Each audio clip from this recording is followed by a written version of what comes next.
Hi, David here, One Up Gaming. Going to go through this week's news, the games we've been playing, rattle through it all as quickly as we can, try and get through this. It's not as long for you as it is for me because I have to record it, I have to edit it, and then I've got to get it uploaded and make sure it's all running fine, and it takes a long time. So this is the One Up Gaming podcast with me, David, episode 367. And go to our website oneupgaming.co.uk. From there you can see that we have some news, reviews, features, all that good stuff. You can buy t-shirts like this from there. We also have our first album, which is Games Inspired Music. You can buy it, you can stream it. Just go to Amazon, just go to Google. Just go to the iTunes store, search Games Inspired Music, and 20% of each sale will go to the Child's Play charity. There is also the first 100 podcasts available, and that is from audiobooksontape.com, and £1 of each sale will go to the Diabetes UK charity. Anyone that wonders why, that is my little tiny sensor to test my bloods and sugars and stuff, and I am diabetic. So that is the intros, and we will have a quick 10-second break and come back with the games we've been playing this week. So back in a couple of seconds. Hello Andy, this is Colin. I won't be able to get in tonight. I'm sweating like a pig. Still David, still One Up Gaming, still episode 367 of the One Up Gaming podcast. So we're going to go through this week's games that we played this week on this week's show for this week with me, David. So I do apologise. I'm sleep deprived, but we'll go straight into this week's sort of games. So first of all, because of the release recently of Final Fantasy 16, I thought, do you know what? I have Final Fantasy 15. Why don't I give that a go? Because I've never played it before. I couldn't even tell you when the game came out and when it was made. But Final Fantasy 15, I quite enjoyed the story and the setup and the characters. Very Japanese sort of character designs and art. And then the first female you come across in the game, tiny little yellow top, boobs hanging out. It's just weird. It really is just weird. But I quite enjoyed it. The gameplay, I'm so used to Final Fantasy being like a turn-based combat mechanic, but this one is like a proper live, straight into the action sort of game. So it's more of a scrolling beat 'em uppy sort of feel to the game, more of a Devil May Cry light, that sort of thing. It looked good, it played well, I quite enjoyed the whole thing. The female part of the game kind of made me ew, but yeah, it seemed alright, it looked good. I would have to say that it's one of those games where you'd have to give another 3, 4, 5 hours to get into the sort of story and see how things were getting along and moving along and that kind of thing. I would say that the Final Fantasy 15, it's something that I would give more game time to. It did seem nice, it did seem fun, and it looked good. Yeah, Final Fantasy 15 I would recommend. Next up, what we have is The Crew 2. Now this, I like the idea of, where they're nicking elements from Sonic and All-Stars Racing Transformed, where you are a car, and if you jump onto the water you go into a boat and you can go into the air, that type of thing. I thought the car physics and handling, very arcadey but played well. The boat seemed very heavy and understeered a lot.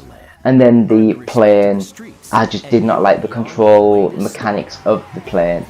So I think the car racing bits were quite good, but it's just that Ubisoft's trying to get into the Forza Horizon sort of gameplay is just not as well made as the Forza Horizon games. Looks alright, again it doesn't look as good as the Forza games, but it plays well, looks nice, and I quite enjoyed what I played.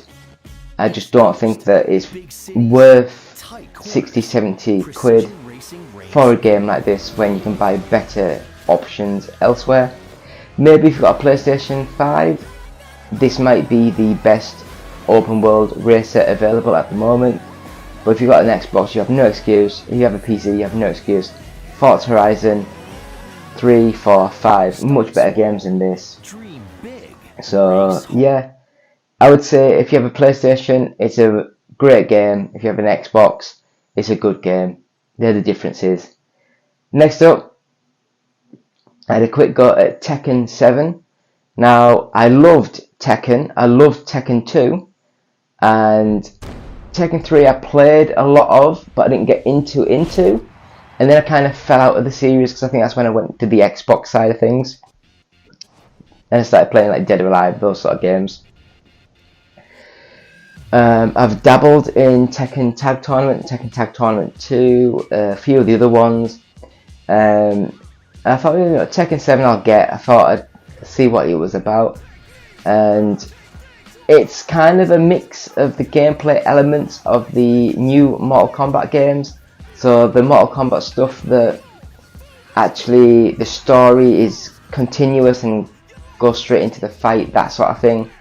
But this has got that, and it's also got more of the comic book style still cutscenes and voiceover. It's just, it doesn't know where it wants to go. It's a bit mixed and a bit, so I'm very excited to see where Tekken 8 comes into this. Hopefully they've had more development time, more budget, more to make it actually seem a coherent whole of a game. But the meat of the game is the fighting. The fighting is fast, smooth, works really well. I loved how it all feels. It's kind of going more towards the Virtua Fighter speed of things, whereas the original Tekken was much slower, much more methodical.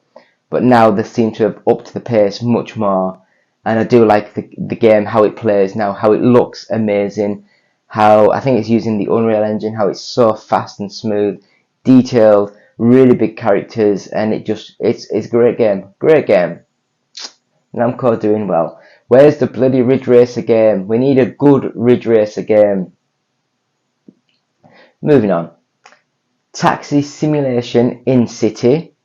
Now this game, I don't know if it's like a, I don't know, I don't want to use the word foreign, but it's like non-English Eastern European country, that sort of thing, because the text when it was writing on the screen, it seemed broken English, if you know what I mean. The game itself, in still highly positioned screenshots, the game can look fantastic. I got this game to review, I've got a review up on the website, and when I looked at the gameplay, sort of like the screenshots that they had to come with the code so you can have a look at it and have a read about it, it looked really good. I thought, do you know what, I really miss a good Crazy Taxi game, and if this is more of a simulation game, which it looks like it was, but unfortunately downloaded the game, played the game, it is janky to hell. There's no physics. You hit something and you don't move, but the other person bounces off and goes miles into the sky. It's one of those simulation games that's a janky simulation, nothing to do with simulation really, it's just a stupid. Graphics are horrendous, buildings popping out of nowhere, the background just pops in, pops out, and it's just juddering all over the place. The cars look alright, but they lack detail and definition, and it's just a bad game. It really is a bad game. It's one of the worst games I've played in a long time. So please do not buy Taxi Simulation in City, which I got on Steam. So yeah, don't get that. I couldn't even find a trailer for it for the background, so this is my gameplay footage of me playing the game in the background. So the next game that I played this week is Kung Fu Fighting. Now, this is only about 50p, so I expected nothing from the game. I actually thought it looked bad in the screenshots, but I thought, you know what, for 50p, I'll give it a go for the laugh. And I was right. It's a bad game. It really is a bad game. It's a basic Street Fighter clone. It's got the same sort of feel to that, like the aesthetic is similar to the Street Fighter. It's even got like Ken's, is it the Ken's rooftop background? It's got that copied on here. The characters look okay, nothing special.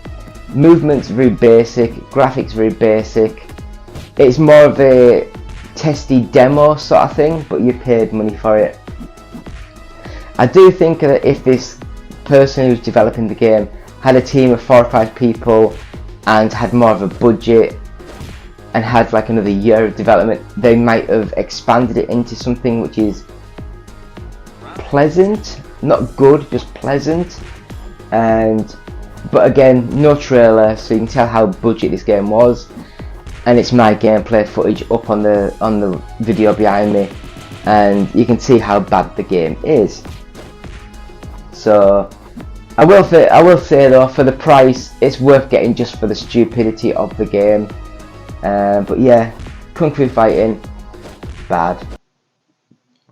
Next game, probably the best. Probably the best game that I played this week. And that is the Xbox Series X version of Starfield. Now, I had a quick go. It looked well, it played well. I quite enjoyed the story as it sort of like kicked in. But then it went into space combat with the ships. And I couldn't work out how to destroy the enemy that I'm fighting against. I'm just going round and round in circles. And it kind of got boring and I just turned the game off. I'll probably go back to it, but it just didn't grip me enough to pull me past that part of the game that annoyed me. Graphically it looks good, the gameplay feels tight and nice. There was no obvious sort of graphical issues or bugs that I could find. It just played well, it looked nice. I will say Starfield could be a good little game. So if you have Xbox Game Pass, if you have the Xbox Game Pass on PC, I don't know what it's called, is it just Xbox Game Pass for PC, I can't remember, then Starfield is included within the service, so if you have that, at least give it a go, see what you think. The last game that we played this week is Madden NFL 24. Now, I'm English, gasps in absolute shock and horror, I know. I don't have a clue about the rules of the American Football League, I don't have a clue how you play the game, how things happen, how you have to do drop goals, and is it drop goals or is that rugby? I don't even know now. But I just don't understand how the game plays. I can say that the game looks amazing, the graphics are just really good, really crisp, clear, smooth, really big beefy characters that you are playing as, and you can have 3 different styles of like the game, and I just chose the original game where it's much simpler to play, and that's probably because I don't know what I'm doing with these games. But I really enjoyed what I played. I've seen some negative reviews online, I've not read them, but I guess I don't know enough of the Madden games. I just play them a couple of times, that's me done for the full year. You know, I don't sit in and get into the games, which in a way is good because I don't have time to do any of these games. But yeah, I'd recommend it. It's a good little game. I felt it was good. So please join us on YouTube and subscribe to us, like us, share us, all that stuff, bell us. And every Monday we have the UK Games chart. Every Tuesday we have a Boosteroid game played. Every Wednesday we have a video for which is best. Every Thursday we have a retro inspired video, either gameplay, either talking about a developer or a publisher, that sort of thing. Every Friday we have the podcast, which is this. Every Saturday we have the games played this week, and every Sunday we have the just the weekly news roundup.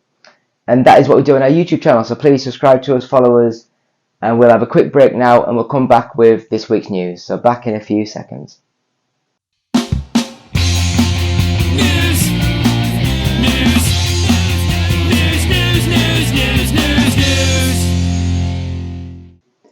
Hi, David here, One Up Gaming, episode 367 of the One Up Gaming podcast. And we're going to go straight into the weekly news. So, yeah, weekly news with me, One Up Gaming. Me? One Up Gaming? No. One Up Gaming with me, David. Whew. I really don't know sometimes. I talk and I just wonder how the hell I've managed to get around for this amount of time in my life because I don't know what I'm doing. Anyway, ESPN combining Toy Story and the NFL in fully animated takeover of Jaguars and Falcons game.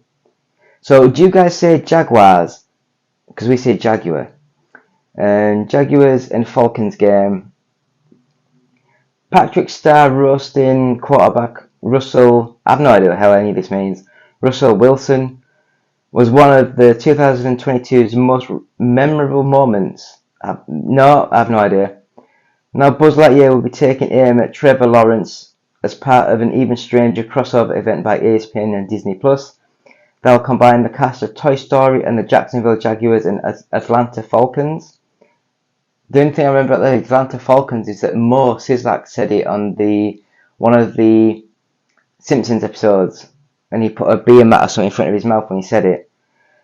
Billed as Toy Story Fun Day Football, the new crossover will immerse viewers in a fully animated version of Sunday's game between the Jaguars and Falcons.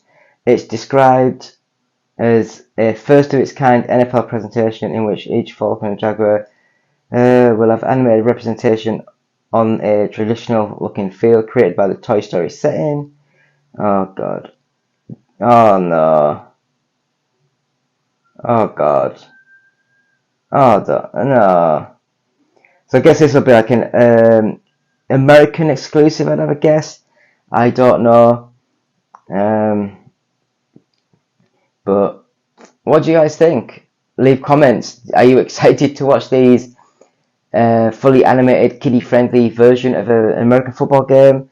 I just don't understand where the thought process is. Why put that much money into it? But then again, I'm not Disney, I'm not NFL, I don't know what I'm doing. Next up, Ubisoft's XDefiant delayed after being rejected by PlayStation and Xbox. So Ubisoft could potentially launch XDefiant somewhere between the middle of September to the middle of October after being denied certification by PlayStation and Xbox. In a written update, producer Mark Rubin said that Ubisoft started the certification process on PlayStation and Xbox at the end of July. However, in mid-August, Ubisoft found out that the game received a not pass. If it had passed, then XDefiant would have been released at the end of August. Now Ubisoft has to search for compliances and functionality bugs within the game and fix them so they can ship. Ubisoft plans to submit first-party platforms for certification again in less than 2 weeks. If the game passes, then it can officially be released by middle to late September. Rubin also states that the game will likely receive a conditional pass, meaning that Ubisoft will have to implement a day one patch, and XDefiant is looking at an early to middle October release. That sounds bad to me. It sounds like the game is not running well, not doing well, bugs, glitches. It might need to be delayed. If we were following the standard rules for game releases, we wouldn't have set a date far enough in advance with enough buffer to have a confident release date. However, a lot of things with this game, we have not chosen the typical route. He continued, having millions of people play your game long before it's ready is not normal. Not being afraid to show an unfinished game to millions of people with all its flaws is not normal. These were real tests and not just marketing events. So when it comes to when we will release, the real answer is as soon as we can, and we will continue to update you with more info when we have it. XDefiant is a free-to-play first-person shooter game developed by Ubisoft San Francisco. It has had several beta phases this year, including a closed one in April and an open one in June. It will launch on PC, PlayStation 5 and Xbox Series X and S whenever it can. What do you guys think? Do you think it's just... What is it with all these like live service games? I don't know, I'm not a big fan of all these sort of things. Make a game I can chuck on, play the single player game for 5-10 hours, delete it, and if I want these sort of like live service games, add a really good engrossing single multiplayer mode and I can sit and play that if that's what I want. But I just don't like how everything's, even like single player games are all pushed and focused into these sort of like narratives now. But anyway, we'll go into the next bit of news, and that is Nintendo ending Mario Kart Tour. Oh God, Mario Kart Tour content add-ons. As of October the 4th, they will no longer release new content for Mario Kart Tour.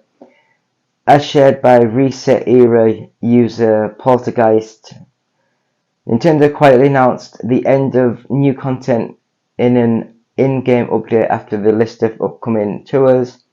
From October 4th, tours will consist of content from tours that have appeared before. No new courses, drivers, karts or gliders will be added following the Battle Tour starting October 4th. We hope you continue to enjoy playing Mario Kart Tour. Nintendo therefore made clear this isn't the end of Mario Kart Tour, as it will continue to support the game with tour events going forward and won't shut down servers. All incoming content will have been available in the game previously, however, meaning there won't be anything new for players to experience or collect. Mario Kart Tour launched in 2019 but seemingly failed to make waves, as Nintendo was reportedly underwhelmed by its mobile games ventures that included Super Mario Run, which wasn't a great Mario game, Animal Crossing Pocket Camp, which was just was it just like a house building thing? It wasn't like a full Animal Crossing, and alongside Mario Kart Tour. So IGN gave it 6 out of 10, and I thought 6 out of 10 was a bloody good score, because I actually thought the game was crap. I really did. I thought the handling, the physics, everything was just bad on the game. It really was. I'm not a massive Mario Kart fan. Don't get me wrong. Mario Kart 8 Deluxe, is that the newest one? I thought that was really good. It looks nice. It plays nice. Loads of content. I think it was just a really good game. But the one on the mobile was just bad. It was just bad. I think Nintendo had to put these games out because they were pressured by their stockholders, shareholders, whatever you want to call them. And yes, they made a shit ton of money, but the games just weren't good enough. So we'll go straight into the next bit of news, and that is Borderlands developer Gearbox is reportedly up for sale. Gearbox, the US game company behind Borderlands series, is reportedly up for sale. Reuters reports Gearbox parent company Embracer is weighing up its options, one of which is a sale. Apparently Embracer has received interest from a number of third parties. Neither Embracer nor Gearbox have issued comment. Embattled, Embracer is currently undergoing a significant restructuring that has already seen the closure of Volition, the long-running studio behind the Saints Row series and the Red Faction, I think then. Early this year, Embracer announced it would start to close studios and cancel games as a $2 billion deal reportedly with Saudi government-funded company Savvy Games Group fell through at the last moment. Embracer Group had been on an acquisition spree over the last few years, including snapping up Tomb Raider developer Crystal Dynamics and Gearbox, among many others. The February 2021 deal to acquire Gearbox valued the company at up to $1.4 billion. Borderlands spin-offs Tiny Tina Wonderlands and New Tales from the Borderlands came out last year. Gearbox published hit shooter Remnant 2 this year, and is down to publish Blackbird Interactive's sci-fi real-time strategy game Homeworld 3 at some point in 2024. Eli Roth's Borderlands film heads to theaters summer 2024. I thought it was all fully filmed and finished and everything, but I guess not. Or it might just be quite a bad move and they're just getting out of the way or something. Embrace it. Do you reckon they've bought too much and now they're struggling to keep everything running as it should? Or do you reckon they're just getting rid of some of the shite that they just want to get rid of, really? Leave comments, let us know. Talk to us, please. Next up, here's what Starfield's solar system looks like compared to the real thing. Bethesda's Leviathan space adventure Starfield is out in the wild, and players are busy exploring the countless planets and stars that populate the sprawling RPG.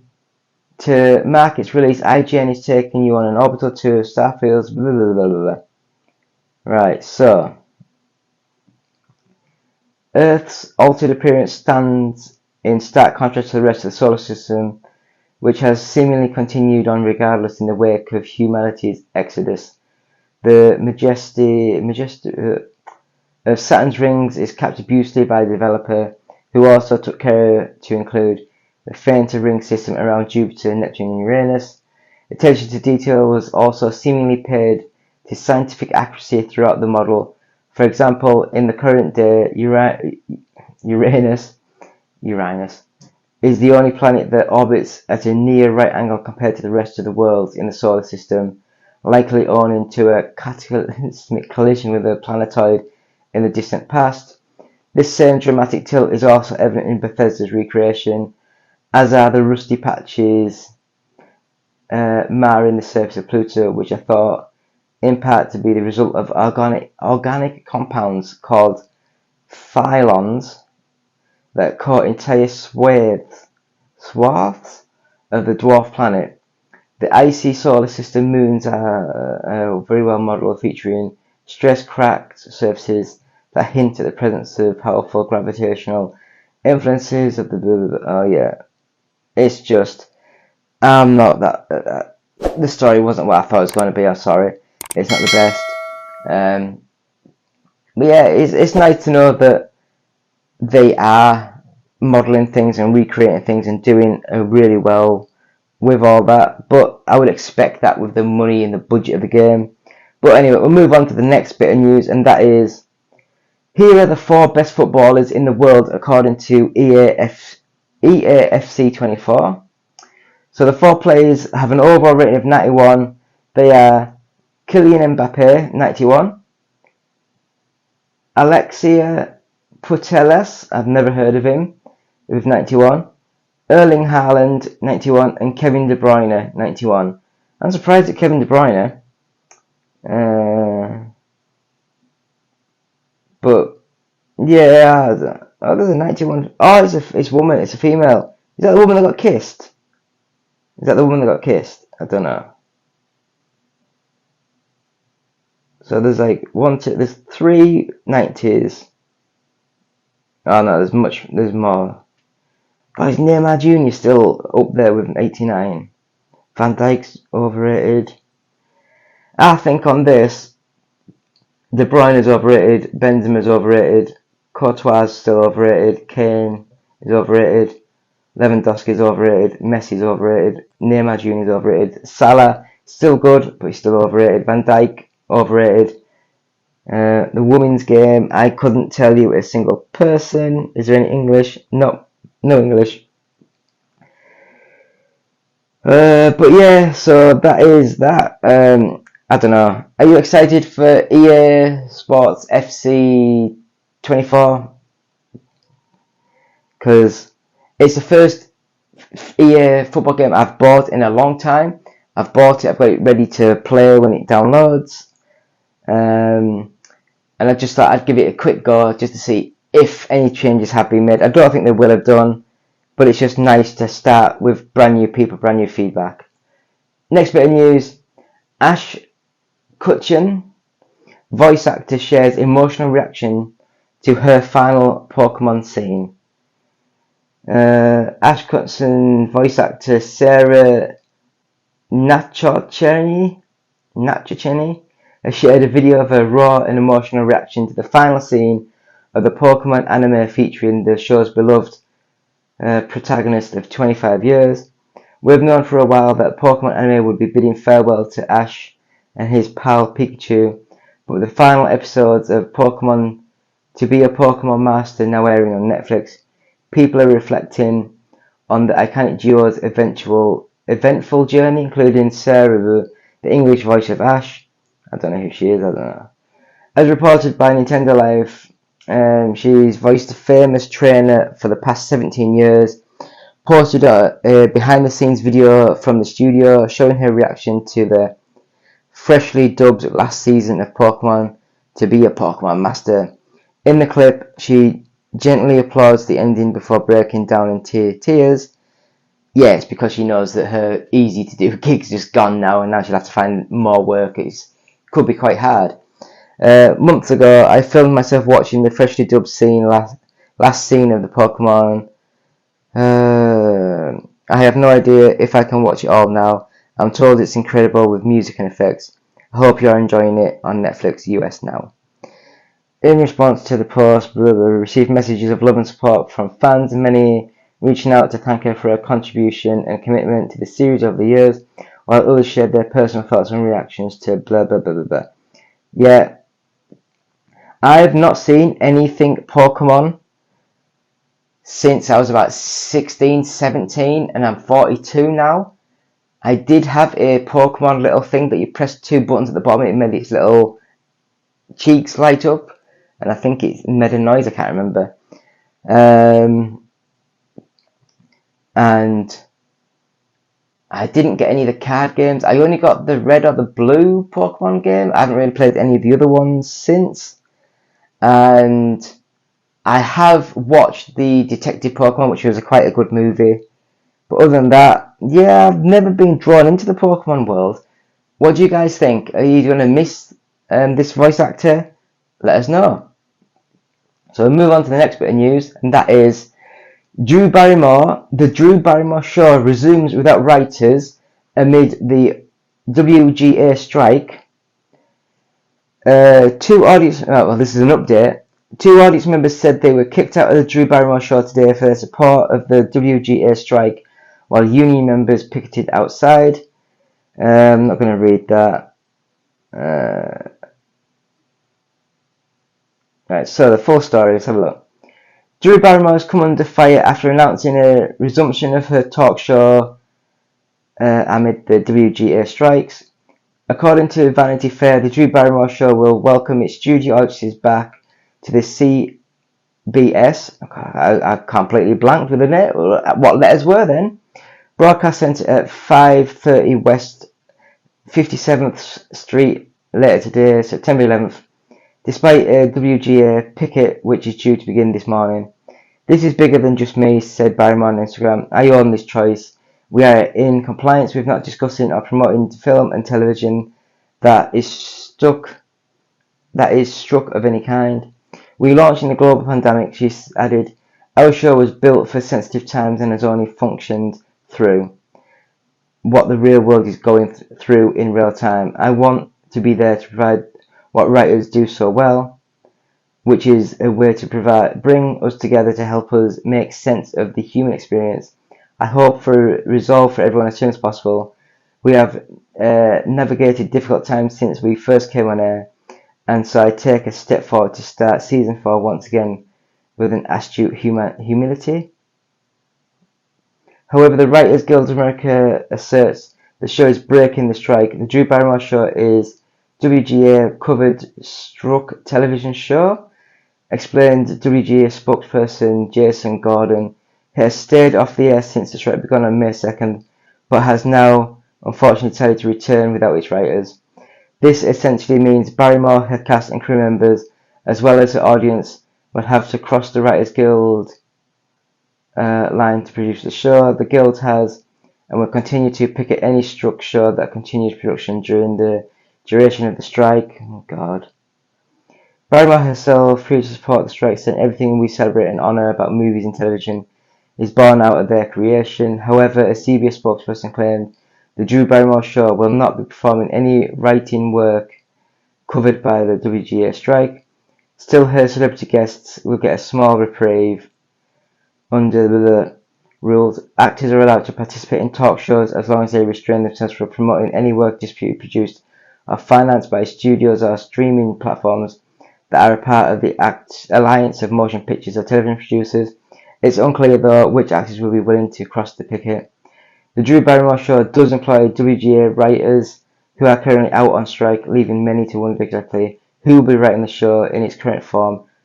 So, who is writing her opening monologue and literally everything else on this show when it starts up next week? Asked actress Felicia Day. Scab writers? Oh, gross, Drew Barrymore, gross. I don't know. I don't really care now. It's gone on well enough, I think. Are they asking for way too much money? Is that why it's taking so long? But I don't know. I'm tired now, like. So we're going to the next bit of news, and that is George A. Romero's final Living Dead film finds its director. So Session 9, I've never heard of, and The Machinist, I've heard of that. Director Brad Anderson will take the reins. Twilight of the Dead, the long-awaited Living Dead film whose script treatment was co-written by the late George A. Romero, has finally found its director. So, what do you think? What do you guys think about this? It's been a long time coming, but I think now they've finally got the director, they've finally got it all up and running, and hopefully we'll see the final movie in the Dead series, I guess they want to say. I mean, I'm interested. I loved Night of the Living Dead. I love Dawn of the Dead. I love Day of the Dead. You know, there's a good few ones there. I mean, don't get me wrong, there's a couple of bad ones, but we'll see what happens. So the last bit of news I've got on here, not really gaming, is NASA rover makes enough breathable oxygen on Mars to sustain a dog for 10 hours. NASA's Perseverance, yeah, that'll do, rover successfully completed an experiment designed to create oxygen on Mars using a technique that could one day provide astronauts with breathable air and be used as a key ingredient in rocket fuel to return the journey home. Humanity is looking to expand deeper into the solar system, first by establishing a permanent base on the moon before finally placing human boots on Mars for the first time in our species' short history. For this to be a reality, both NASA and its partners need to develop new technologies that will make use of the natural resources of those distant worlds to ensure that future missions are as self-reliant as possible. One major problem faced by astronauts is oxygen.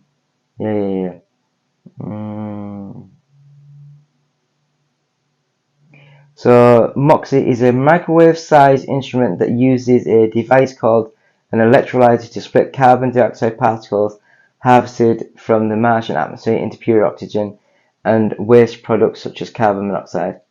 A tech demo has been running intermittently since soon after the rover made landfall in 2021 and recently finished its 16th and final run early last month.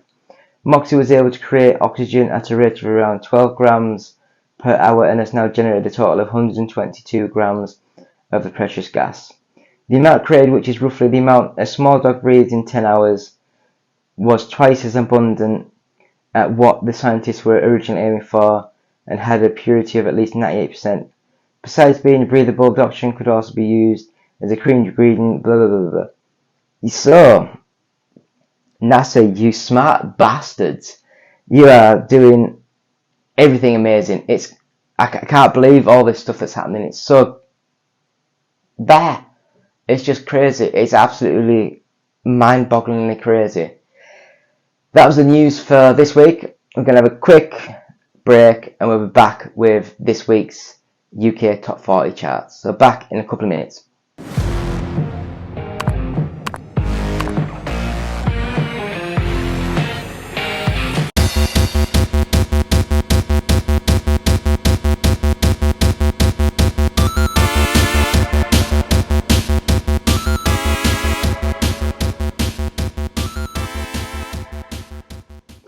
David here, One Up Gaming. Still episode 367 of the One Up Gaming podcast. We've done the news, we've done the games played this week, we've had a quick chat, we've talked about stuff. Got a new microphone, hopefully it's working a little bit better. I don't have to have tables in front of me with my blue microphones like up in front of my face as I'm talking, so hopefully this works. I'll give it a quick try and we'll see what happens. So this is the part of the show where we talk about the UK top 40 charts. So we'll get straight into it because I can't be bothered to wait. Number 40, F123 by Electronic Arts. Number 39 is Super Mario 3D World plus Bowser's Fury by Nintendo. 38 is Saints Row, released by Deep Silver. 37 is Crash Bandicoot N. Sane Trilogy, published by Activision Blizzard. 36 is Mario Party Superstars, published by Nintendo. 35 is Pokemon Scarlet, and that's published by Nintendo. 34 is Starfield Premium Edition Upgrade by Bethesda Softworks. 33 is Call of Duty Modern Warfare 2 by Activision Blizzard. 32, Cyberpunk 2077 by Bandai Namco. I'll have to get back into that game, I quite enjoyed what I played. 31 is the Dark Souls Trilogy by Bandai Namco. 30 is The Witcher 3 Wild Hunt Complete Edition by Bandai Namco. Not really played The Witcher 3, I've heard it's really good. 29 is Super Mario Odyssey by Nintendo. Number 28 is New Super Mario Bros. U Deluxe by Nintendo. 27 is Lego Harry Potter Collection by Warner Bros. 26 is It Takes Two by Electronic Arts. 25 is Resident Evil 4 by Capcom. 24 is Forspoken by Square Enix. 23 is Nintendo Switch Sports by Nintendo. 22 is Crime Boss Rocky City by 505 Games, never heard of it. 21 is Grand Theft Auto The Trilogy The Definitive Edition by Take-Two. 20 is Armored Core 6 Fires of Rubicon by Bandai Namco. Number 19 is Pokemon Violet by Nintendo. 18 is Pokemon 4 by Nintendo. 17 is Animal Crossing New Horizons by Nintendo. 16 is Final Fantasy 16 by Square Enix. I've got to say Armored Core. Did I say 6? I did I say 16, I can't remember. 6. Number 15 is The Witcher 3 Wild Hunt Game of the Year Edition by Bandai Namco. 14 is Red Dead Redemption 2 by Take-Two. We have number 13 is Diablo 4 by Activision Blizzard. Number 12, Star Wars Jedi Survivor by Electronic Arts. Number 11 is FIFA 23 by Electronic Arts. And then we have the UK top 10, and that is number 10, Minecraft, and this one's published by Nintendo, so I guess for the Switch. Number 9, Fee Farm, I've never heard of, published by Nintendo. Number 8 is Grand Theft Auto 5, and that's published by Take-Two. Number 7 is NBA 2K24, published by Take-Two. Number 6 is The Legend of Zelda Tears of the Kingdom, published by Nintendo. Number 5 is Mortal Kombat 11 Ultimate, and that is published by Warner Bros. Number 4, Lego Star Wars The Skywalker Saga, published by Warner Bros. Number 3, Mario Kart 8 Deluxe, published by Nintendo. Number 2, a brilliant game Hogwarts Legacy, published by Warner Bros. And brand new at number 1, Starfield, published by Bethesda. That is thank you so much to the Games Press and the GFK Entertainment Software Charts, all formats. So thank you so much to them. So that, my friends, is everything we've done this week. Please go to our website, which is oneupgaming.co.uk. You can go to our Patreon site, which is patreon.com/OUG. You can buy any of these t-shirts you've been watching me wear all through this show. Just go to our Etsy store and search One Up Gaming, all one word, or go to our website oneupgaming.co.uk and click on the store at the top right hand corner and then just buy what you want to buy. The album Games Inspired Music is available, and 20% of each sale will go to the Child's Play charity.